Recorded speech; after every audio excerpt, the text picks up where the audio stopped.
Départ de la pointe de l'Arc Ouest. 10 minutes de traversée pour accoster sur l'île aux fleurs. Bréa, ce sont 2 îles. L'île sud, par laquelle nous y arrivons, et l'île nord, qui fait face à l'Angleterre.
L'île sud, la partie de l'île la plus habitée où l'on retrouve commerce, loueurs de vélos, le bourg et sa place.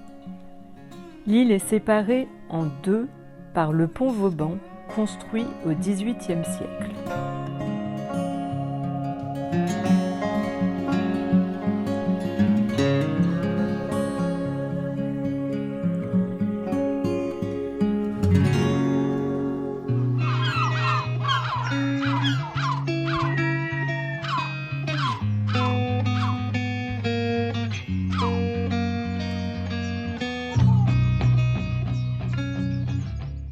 Le bourg de Bréa est caractérisé par un ensemble de maisons anciennes, dont certaines sont datées du XVIIe et du XVIIIe siècle.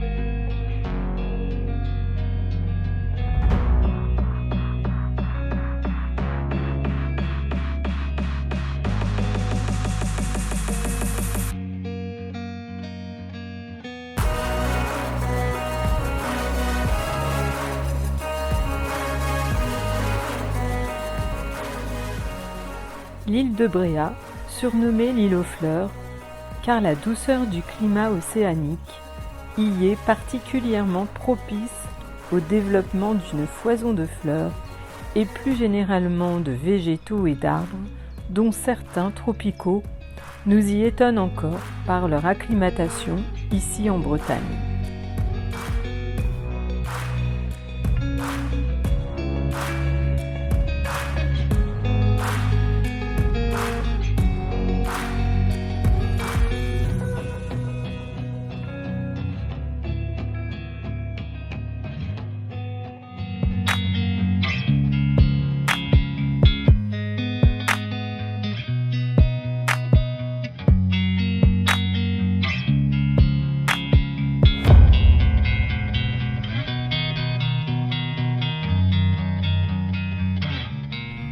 Le nord de l'île possède un relief plus sauvage, plus vert avec ses landes évoquant les paysages d'Irlande.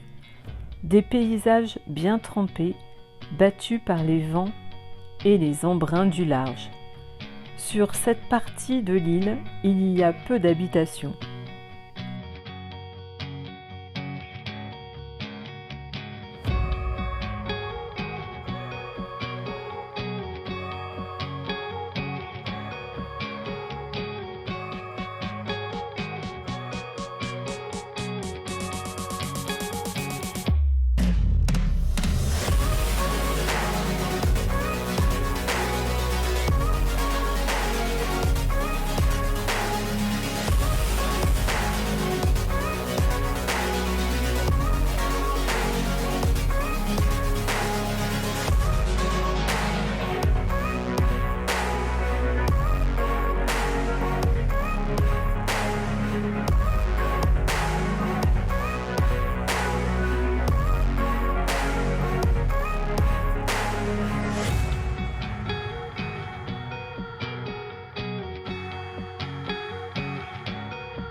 Les verreries de Bréhat, situées au cœur du fort de la citadelle.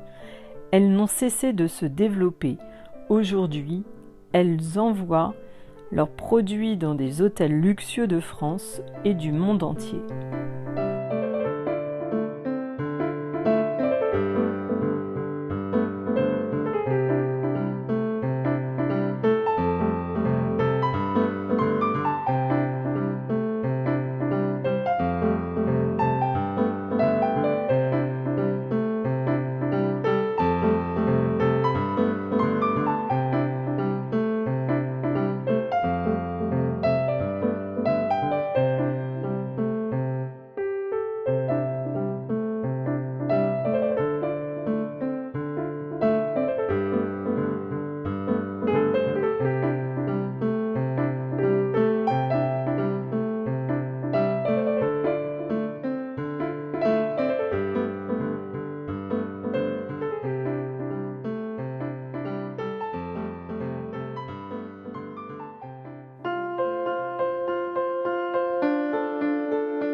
Le moulin du Birlot, considéré comme l'un des plus beaux de Bretagne, est situé sur le chenal du Querpont, à l'ouest de l'île Sud. Une digue de 140 mètres barre une anse pour former une réserve d'eau de 2 hectares qui alimente le moulin.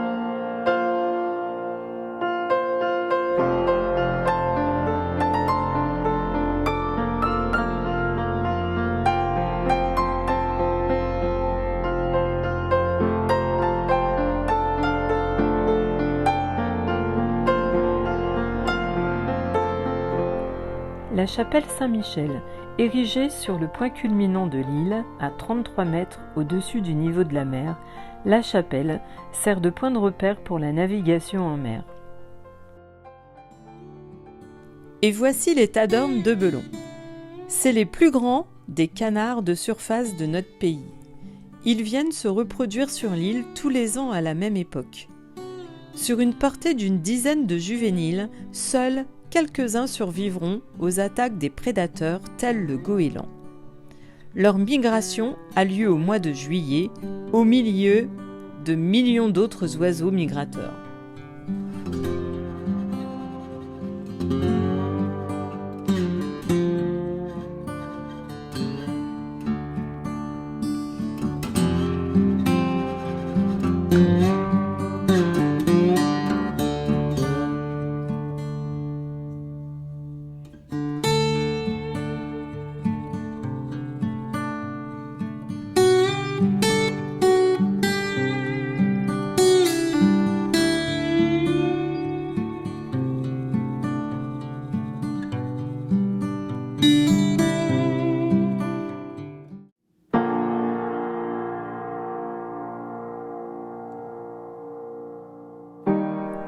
Le majestueux phare du Pan.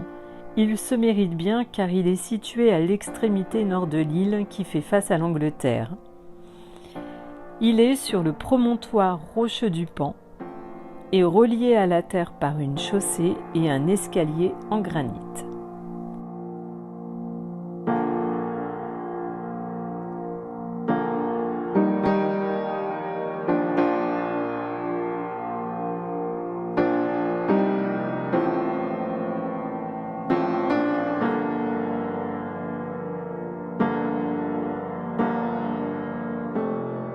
Le phare du Pan. C'est un lieu où l'on aime s'y rendre lors de grosses tempêtes, y voir la mer déchaînée et les vagues éclatant et les déferlantes se fracasser sur les rochers du Pan.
Le bourg de Bréhat est rempli de charme avec ses maisons de pierre de granit. Sa place centrale, animée par ses restaurants, commerces et bars, ses petites ruelles pavées.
Lors des grandes marées, la mer se retire et révèle alors ses multiples richesses, moules, crabes, bigorneaux, praires, etc.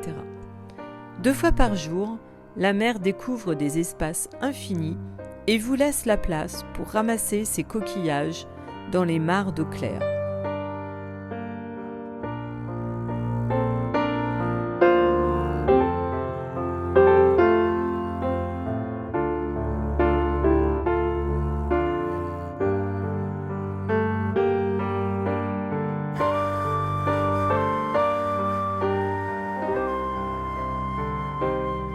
Le petit marché bio, au nord de l'île. Servez-vous et laissez les sous dans la caisse. Tout se fait sous la confiance. Comme au Danemark. Mode de vente encore rare en France. Cela éveille le respect et nous a donné l'envie d'y contribuer.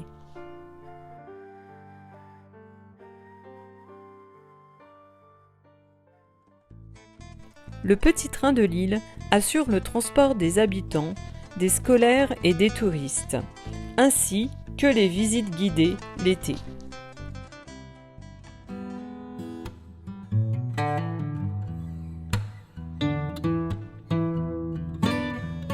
Parfois, nous parcourons des milliers de kilomètres pour rechercher les plus beaux endroits, paysages de notre planète. Mais en observant bien autour de soi, se trouvent des petites pépites comme l'île de Bréhat.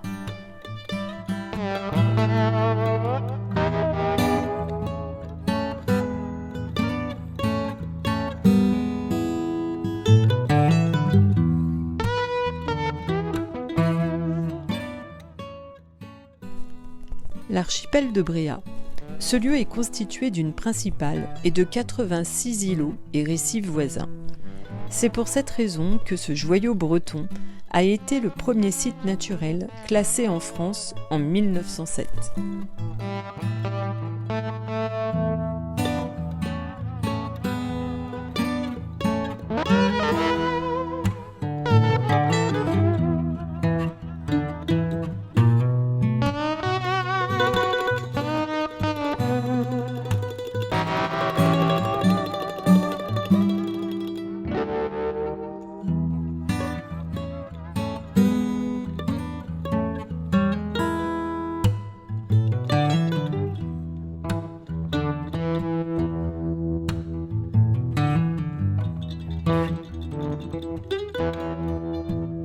Si vous avez aimé notre vidéo, mettez un pouce et n'oubliez pas de vous abonner et d'activer la cloche pour suivre nos aventures.